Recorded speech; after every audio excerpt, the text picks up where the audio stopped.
Hello friends, मेरा नाम doctor Ramashankar Yadav है। मैं आज आप लोगों को पैनिक डिसऑर्डर नाम की एक बीमारी के बारे में बताना चाहूँगा। पैनिक डिसऑर्डर एंजाइटी ग्रुप की एक बीमारी है और इस बीमारी में क्या क्या होता है ये समझना बहुत ज़रूरी है। एंजाइटी ग्रुप की जो बीमारियाँ होती हैं उसमें simple phobia, obsessive compulsive disorder, post traumatic stress disorder, social phobia, generalise anxiety disorder और पैनिक डिसऑर्डर। सिंपल फोबिया जो रहता है उसमें जैसे ब्लड का फियर, सांप से डर, ऊंचाई पे जाने से डर, प्लेन में बैठने का डर, ऐसे अलग अलग फोबिया होते हैं जिसको हम सिंपल फोबिया नाम देते हैं। सोशल फोबिया, भीड़ भाड़ में जाने से डर लगना, भीड़ भाड़ में लोगों के बीच में बात करने से डर लगना, ये सब चीजें सोशल फोबिया में आती हैं। ऑब्सेसिव कंपल्सिव डिसऑर्डर, गंदगी का डर जिसके कारण बार बार हाथ धोना, कोई चीज छूट गई है इस चीज का डर, बार बार चेक करना, कोई चीज जैसे भगवान की पूजा नहीं की है बराबर, बार बार जाके पूजा करना, बार बार हाथ जोड़ना, रिपीट करना, एक डर के कारण बार बार वही चीजें रिपीट करना। पोस्ट ट्रॉमेटिक स्ट्रेस डिसऑर्डर, जिंदगी में टेंशन वाली घटनाओं के बाद बहुत बार ऐसा होता है कि वो घटनाएं बार बार याद आना, बार बार वो सब फीलिंग्स महसूस होना, पोस्ट ट्रॉमेटिक स्ट्रेस डिसऑर्डर। और अब मेन बात पे आएंगे, पैनिक डिसऑर्डर। पैनिक डिसऑर्डर जो है आजकल बहुत ही कॉमन चीज है। यंग एज के पेशेंट, मैं एक साइकेट्रिक डॉक्टर हूँ, यंग एज के पेशेंट हमारे पास पैनिक डिसऑर्डर के सिम्टम्स के साथ बहुत आते हैं।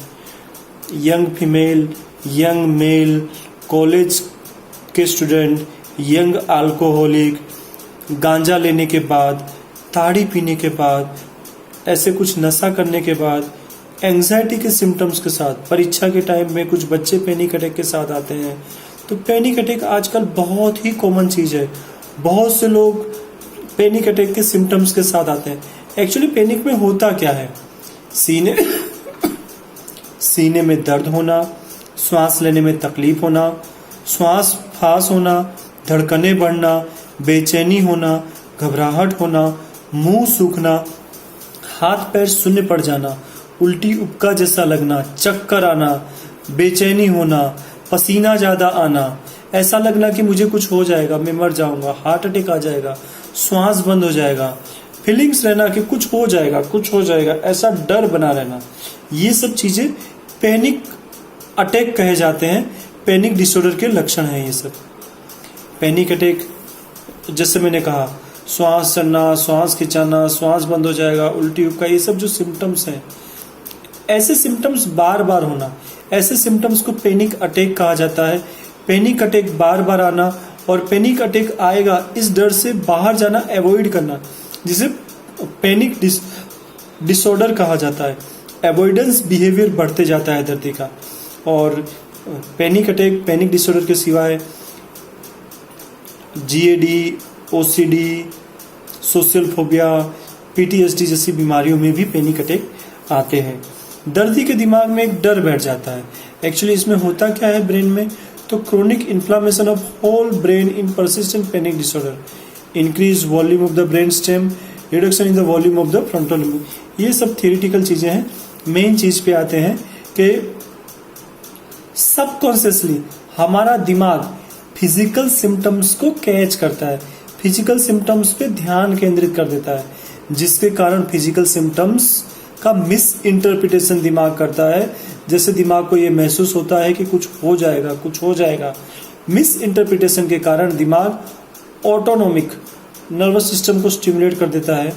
एड्रेनालिन जैसे फाइट एंड फ्लाइट टाइप के हार्मोनल रिएक्शन चालू हो जाते हैं, जिसके कारण फिजिकल सिम्टम्स पे और ज्यादा फोकस हो जाता है।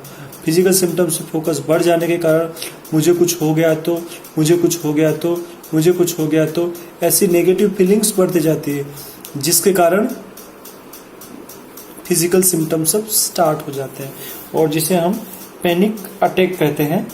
और मेनली क्या होता है, एक पैनिक अटैक एंजाइटी के सिम्टम्स हुए, थोड़े बहुत एंजाइटी के सिम्टम्स से पैनिक अटैक आया, पैनिक अटैक ने फिर थोड़ी एंजाइटी बढ़ाई और फिर पैनिक अटैक आया, फिर एंजाइटी बढ़ी, मुझे कुछ हो जाएगा, ऐसे नेगेटिव थॉट्स आए, फिर एंग्जाइटी बढ़ी, ऐसा क्यों हो रहा है, फिर एंग्जाइटी बढ़ी, श्वास बंद हो जाएगा तो फिर एंग्जाइटी बढ़ी, हार्ट अटैक आ जाएगा तो फिर एंग्जाइटी बढ़ी। यानी नेगेटिव थॉट्स और एंग्जाइटी रिपीटेडली चालू रहते हैं, जिसके कारण दर्दी और डिस्टर्ब हो जाता है। एंग्जाइटी और पैनिक के सिम्टम्स होते हैं, फिजिकल सिम्टम्स होते हैं। फिजिकल सिम्टम्स और एंग्जाइटी के कारण दर्दी को ऐसा लगता है कि जैसे मुझे चक्कर आ जाएंगे, मैं गिर जाऊंगा, मैं बेहोश हो जाऊंगा, मुझे हार्ट अटैक आ जाएगा, मेरा श्वास बंद हो जाएगा। ऐसी फीलिंग्स दर्दी में बढ़ती जाती है। और बहुत कॉमन चीज़ है, यंग एज के पेशेंट बहुत बार ये सिम्टम्स के साथ आते हैं। एवरेज एज ऑफ ऑनसेट जो है वो 24 साल है। ये मेल फीमेल कोई भी एज ग्रुप में हो सकता है, ये किसी को भी हो सकता है। गांव शहर कहीं पे भी, किसी भी विस्तार में रहने वाले यंग एज ओल्ड एज किसी भी एज के लोगों को पैनिक डिसऑर्डर के सिम्टम्स हो सकते हैं।